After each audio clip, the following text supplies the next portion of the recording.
کہ نشے کی حالت میں طلاق دینے سے طلاق ہو جاتی ہے، چاہے نشہ کرنے والے کو یاد ہو یا نہ ہو۔ دوسری بات یہ نکل کر آئی کہ انسان اپنے ایک نکاح میں 3 طلاق کا مالک ہوتا ہے۔ جب وہ 3 طلاق دے دے گا تو اس کی بیوی اس سے جدا ہو جائے گی، اور آپ کے کلائنٹ نے ایسا ہی کیا ہے۔ تیسری بات آپ نے کہا ہے کہ قرآن میں اس کے بارے میں کیا لکھا ہے، تو قرآن کریم کے اندر دوسرے پارے میں سورہ بقرہ میں اس کے بارے میں صاف طور سے لکھا ہے، اور اس کے بعد ہمیں کیا کرنا ہوتا ہے وہ بھی اس کے اندر صاف طور سے لکھا ہے۔ تو اگر آپ چاہے، آپ ماشاءاللہ پڑھی لکھی ہیں، آپ ایڈوکیٹ ہیں، آپ یہ چیز قرآن کریم لے کر اس کا ترجمہ پڑھ سکتی ہیں، ہندی میں پڑھ سکتی ہیں، انگلش میں پڑھ سکتی ہیں، اردو میں پڑھ سکتی ہیں۔ اور اگر آپ نہ پڑھ سکتی ہوں یا آپ کو یہ چیز آپ تک نہ پہنچ سکے، قرآن کریم آپ کو نہ مل سکے ترجمے والا، تو آپ اپنے آس پڑوس میں، آپ کے قریب میں جو کوئی عالم دین ہو، آپ ان سے رجوع کر سکتی ہیں۔ بہرحال اگلے سوال کی طرف رجوع کرتے ہیں۔ محمد سلیم صاحب یہ کہہ رہے ہیں، السلام علیکم۔ وعلیکم السلام ورحمۃ اللہ وبرکاتہ۔ مفتی صاحب، کالی مہندی لگانا جائز ہے یا نہیں؟ محمد سلیم صاحب، آپ نے جو سوال کیا ہے کالی مہندی کہاں لگانی ہے، کس طرح لگانی ہے، یہ تو آپ نے کوئی ذکر نہیں کیا، لیکن آپ نے جو یہ سوال کے ساتھ فوٹو بھیجا ہے، اس سے اندازہ لگ رہا ہے کہ آپ اس کلر کے بارے میں معلوم کر رہے ہیں کہ یہ کلر بالوں میں لگانا کیسا ہے۔ اور یہ فوٹو آپ اپنی اسکرین پر دیکھیے جو محمد سلیم صاحب نے میرے پاس بھیجا ہے۔ تو سوال یہ کیا جا رہا ہے کہ بازار میں بکنے والے جو کلر ہوتے ہیں، جو لوگ اپنے بالوں پر جس کو لگواتے ہیں، الگ الگ کلر ہوتے ہیں، الگ الگ رنگ کے وہ ہوتے ہیں۔ جیسا کہ آپ نے دیکھا بھی ہوگا کہ لڑکے الگ الگ اسٹائل سے اپنے بالوں کو رنگواتے ہیں، تو وہ سب کلر لگانا کیسا ہے؟ تو لیکن اس کے اندر جو سوال کیا ہے وہ کالے کلر کے بارے میں سوال کیا ہے۔ تو اس کا جواب یہ ہے کہ یہ جو مسئلہ آپ نے معلوم کیا ہے، یہ بہت اہم مسائل میں سے ایک مسئلہ ہے، بہت اہم مسائل ہے۔ ان میں سے ایک مسئلہ یہ ہے جو آپ نے معلوم کیا ہے، کیونکہ اس کے اندر لوگ آج کل کچھ زیادہ ہی مبتلا ہیں، لوگ آج کل کچھ زیادہ ہی اس چیز کو کر رہے ہیں۔ تو اس چیز کو ہمیں اللہ کے نبی کی زندگی میں، صحابہ کرام کی زندگی میں اور اللہ کے نبی کے دور میں اس کا ثبوت کیا ملتا ہے، اس چیز کو ہمیں دیکھنا پڑے گا۔ تو اس کے بارے میں اللہ کے نبی علیہ السلام کے زمانے میں بھی بہت ساری چیزیں ملتی ہیں۔ تو فتح مکہ کے موقع پر یہ اللہ کے نبی کے صحابہ کرام کے بارے میں ہے، اور یہ ابو داؤد شریف کی جلد نمبر 2 صفحہ نمبر 578 پر لکھا ہے کہ فتح مکہ کے موقع پر اللہ کے نبی علیہ السلام کے صحابی حضرت ابو بکر صدیق رضی اللہ تعالی عنہ، جو بڑے صحابی ہیں، خلیفہ اول ہیں، فتح مکہ کے موقع پر حضرت ابو بکر صدیق رضی اللہ تعالی عنہ کے والد حضرت ابو قحافہ رضی اللہ عنہ اس حال میں لائے گئے کہ سر اور داڑھی کے بال بالکل سفید تھے۔ اللہ کے نبی علیہ السلام نے ان کے بالوں کو دیکھ کر ارشاد فرمایا کہ سیاہ رنگ سے بچتے ہوئے، کالے رنگ سے بچتے ہوئے کسی بھی رنگ کا خضاب استعمال کیا جائے۔ خدا آپ صلی اللہ علیہ وسلم کے خضاب استعمال کرنے اور نہ کرنے کے بارے میں راویوں کی رائے اگرچہ مختلف ہیں، لیکن بہرحال یہ بات ثابت ہے کہ حضرت ابو بکر صدیق رضی اللہ تعالی عنہ اور حضرت عمر فاروق رضی اللہ تعالی عنہ نے خضاب استعمال فرمایا ہے۔ تو جیسا کہ میں نے ذکر کیا کہ اللہ کے نبی علیہ السلام کے صحابی حضرت ابو بکر صدیق کے والد کو اللہ کے نبی نے حکم دیا تھا کہ سیاہ یعنی کالے رنگ سے بچتے ہوئے کسی اور رنگ کو استعمال کیا جائے۔ اور حضرت ابو بکر صدیق رضی اللہ عنہ اور حضرت عمر فاروق رضی اللہ تعالی عنہ نے بھی خضاب کا استعمال کیا ہے۔ اللہ کے نبی علیہ السلام نے کیا ہے یا نہیں کیا ہے، اس کے بارے میں راویوں کا اختلاف ہے، لیکن اصل مسئلہ خضاب کے رنگ کے بارے میں ہے، جو کہ سوال کے اندر ذکر کیا گیا ہے، جس کے بارے میں سوال کیا گیا ہے۔ تو سیاہ رنگ یعنی کالے رنگ کا استعمال کرنا اور کالا خضاب کرنا، بالوں کو کالا کرنا، یہ بالکل غلط ہے۔ اس سے منع فرمایا گیا، اللہ کے نبی نے اس سے منع کیا ہے، صاف طور سے منع کیا ہے۔ اور ایک حدیث میں بال کالے کرنے والوں کے بارے میں ارشاد فرمایا کہ وہ لوگ جنت کی بو سے بھی محروم رہیں گے، جنت کی خوشبو بھی وہ لوگ نہیں پا سکیں گے، جبکہ جنت کی خوشبو 500 سال کی دوری سے آ جاتی ہے، لیکن وہ جنت کی خوشبو بھی نہیں سونگھ سکیں گے، نہیں پا سکیں گے۔ اور ایک روایت میں اللہ کے نبی علیہ السلام نے ارشاد فرمایا کہ اللہ تعالیٰ اس کی طرف رحمت کی نظر سے نہیں دیکھیں گے جو اپنے بالوں کو کالا کرتا ہے۔ اور عمدۃ القاری کی جلد نمبر 22 صفحہ نمبر 51 پر اور فتح الباری کی جلد نمبر 10 صفحہ نمبر 434 پر یہ حدیث موجود ہے کہ خدا اس کے چہرے کو سیاہ کر دے جو اپنے بالوں کو سیاہ کرے، خدا اس کے چہرے کو سیاہ کر دے۔ اس کو ہم یہ بھی کہہ سکتے ہیں خدا اس کو دنیا میں رسوا کرے، اس کو ذلیل و خوار کرے جو اپنے بالوں کو سیاہ کرے۔ تو خلاصہ کلام یہ نکلا کہ کالی مہندی استعمال کرنا تو مکروہ ہے، غلط ہے، استعمال نہیں کرنی چاہیے، لیکن ہاں مہندی کا جو کلر ہوتا ہے، مہندی کلر کو استعمال کر سکتے ہیں، جائز ہے، اور جائز ہی نہیں بلکہ مستحب بھی ہے۔ تو ہم مہندی کا جو کلر ہوتا ہے اس کلر کو ہم بلا کراہت استعمال کر سکتے ہیں، اس میں کوئی قباحت اور برائی نہیں ہے۔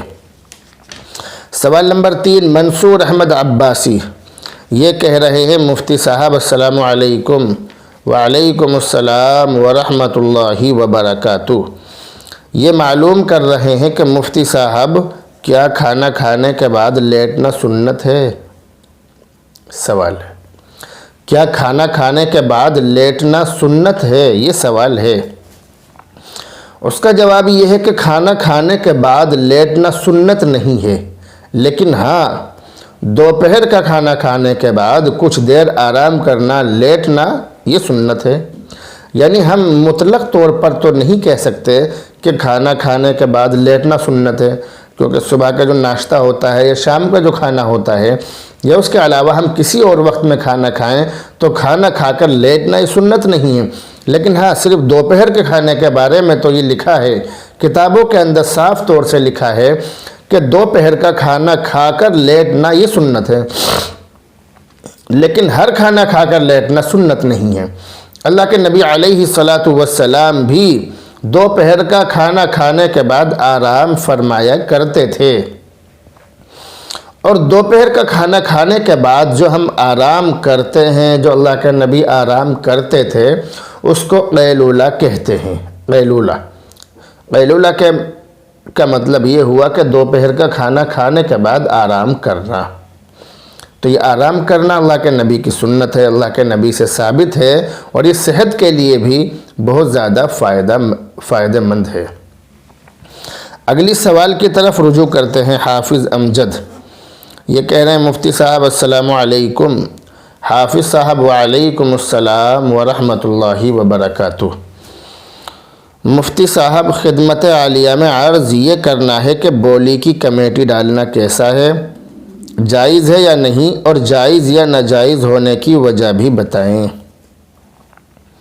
حافظ امجد صاحب، آپ نے بولی کی کمیٹی کے بارے میں سوال کیا ہے۔ بولی کی کمیٹی، بولی کی لاٹری کس کو کہتے ہیں، پہلے اس کو سمجھیے۔ عام طور پہ ہمارے سماج اور ہمارے معاشرے میں یہ ہوتا ہے کہ کوئی بھی شخص 20-25 ممبر بنا لیتا ہے، 20-25 لوگوں کو لوگوں کی ایک کمیٹی وغیرہ بنا لیتے ہیں، اور بنانے کے بعد ان سے ہر مہینے کچھ پیسے وصول کرتے ہیں، کچھ پیسے ان سے لیتے ہیں جو کہ متعین ہو جاتے ہیں۔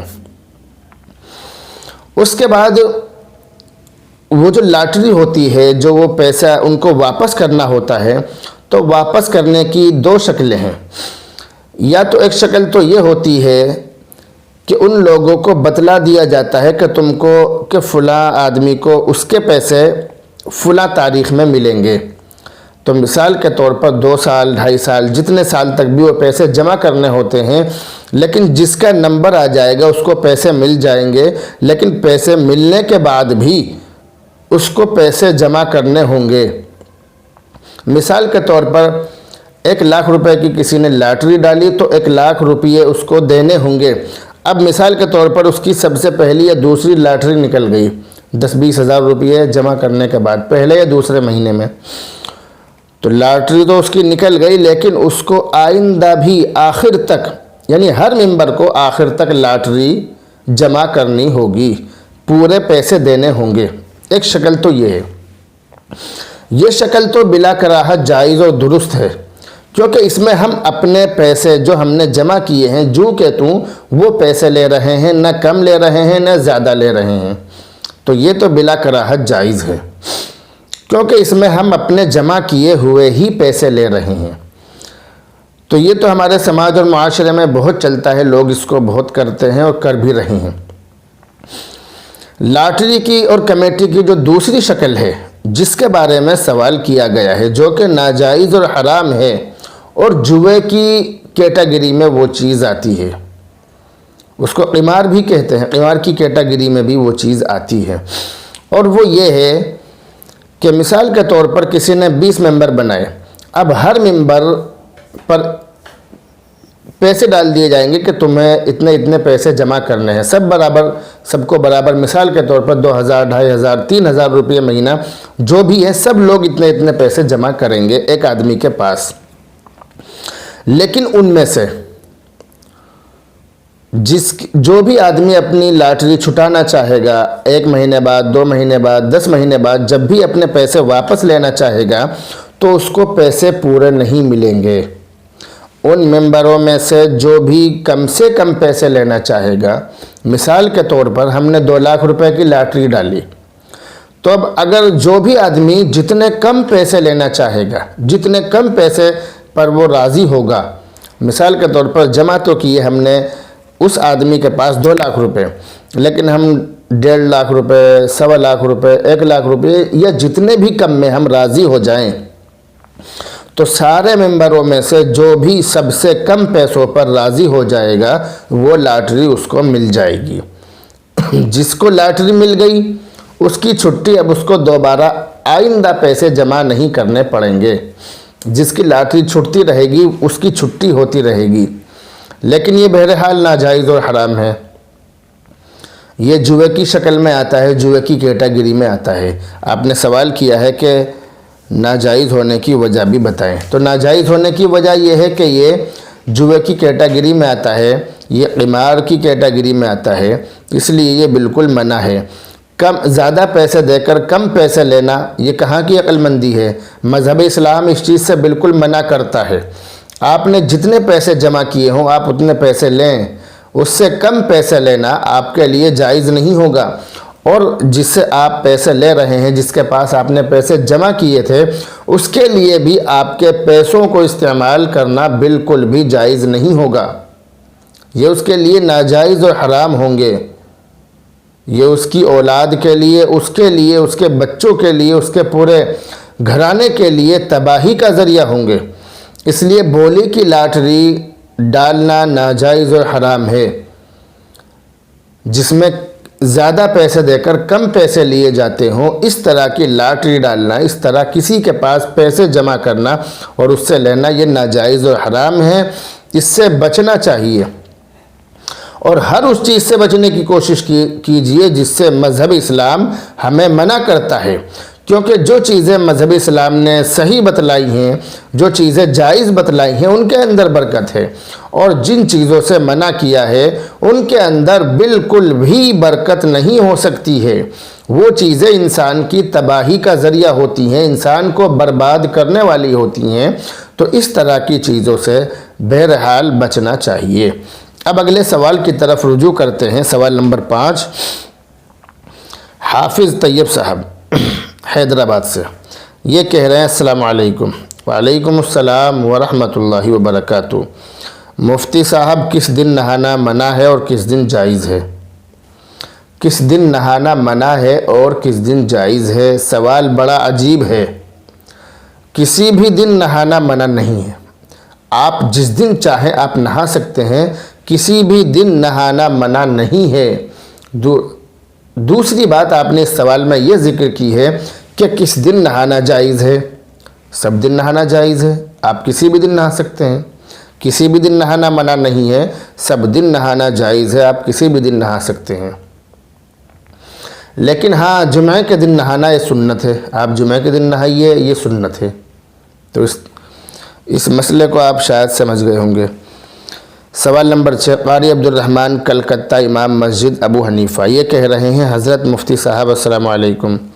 وعلیکم السلام ورحمۃ اللہ وبرکاتہ۔ مفتی صاحب، جیسا کہ آپ کو علم ہے کہ ربیع الاول کا مہینہ شروع ہو چکا ہے، بالکل مجھے علم ہے کہ ربیع الاول کا مہینہ شروع ہو چکا ہے اور اس مہینے کو لوگ بہت اہمیت دیتے ہیں، یہ بات بھی امام صاحب آپ نے صحیح کہی ہے، لوگ اس مہینے کو بہت اہمیت دیتے ہیں، بہت سے لوگ حد سے آگے بڑھا دیتے ہیں۔ مجھے جمعہ کے دن اپنی مسجد میں بیان کرنا ہے، اس لیے آپ ربیع الاول کے مہینے کی فضیلت اور اہمیت کے بارے میں کچھ احادیث وغیرہ بھیج دیجیے تاکہ ان کی روشنی میں بیان کیا جا سکے۔ حضرت امام صاحب دامت برکاتہم العالیہ، آپ نے جو مجھ پر ذمہ داری ڈالی ہے کہ میں آپ کو ربیع الاول کے بارے میں کچھ حدیثیں اور کچھ فضائل بھیج دوں تاکہ آپ ان کی روشنی میں جمعہ کا بیان کر سکیں، تو یہ آپ نے میرے اوپر بہت بڑی ذمہ داری ڈالی ہے۔ میں اس چیز سے معذور ہوں کیونکہ اتنا وقت میں نہیں نکال سکتا کہ میں ان چیزوں کو تلاش کر کے آپ کی خدمت میں بھیج سکوں، لیکن ہاں، بہرحال میں آپ کو یہ مشورہ دے سکتا ہوں کہ آپ کچھ کتابوں کا مطالعہ کیجئے۔ ایک کتاب آتی ہے 12 مہینوں کے فضائل، آپ وہ کتاب لے لیجئے، آپ اس کے اندر ربیع الاول کی اہمیت اور فضیلت کیا ہے وہ آپ دیکھ سکتے ہیں۔ اسی طرح ایک کتاب ہے صدائے محراب، اس کے اندر بھی مہینوں کے اعتبار سے مہینوں کے فضائل و برکات لکھے ہوئے ہیں، آپ اس کے اندر بھی دیکھ سکتے ہیں۔ لیکن اگر آپ مجھ سے ہی استفادہ کرنا چاہتے ہیں تو پھر آج میرا جمعہ کا بیان ہوگا انشاءاللہ، اس بیان کو میں آج شام میں اپلوڈ کر دوں گا، آپ پورے ہفتے اس بیان کو سنیے اور پھر اگلے ہفتے آپ اس کو کر دیجئے، انشاءاللہ اس سے آپ کو فائدہ ہوگا۔ تو بہرحال یہ اس ہفتے کے بہت سارے سوالوں میں سے کچھ سوالوں کے جواب میں نے آپ کو دینے کی کوشش کی، لیکن جیسا کہ آپ کو دیکھ بھی رہا ہوگا کہ میری طبیعت درست نہیں ہے، طبیعت میری ناساز چل رہی ہے، اس لیے آپ تمام بیماروں کے لیے، میرے لیے، اپنے رشتہ داروں کے لیے، پوری امت کے لیے، پوری دنیا کے لوگوں کے لیے، تمام بیماروں کے لیے آپ دعا کریں کہ اللہ تعالیٰ سب کو شفا عطا فرمائے۔ السلام علیکم ورحمۃ اللہ وبرکاتہ۔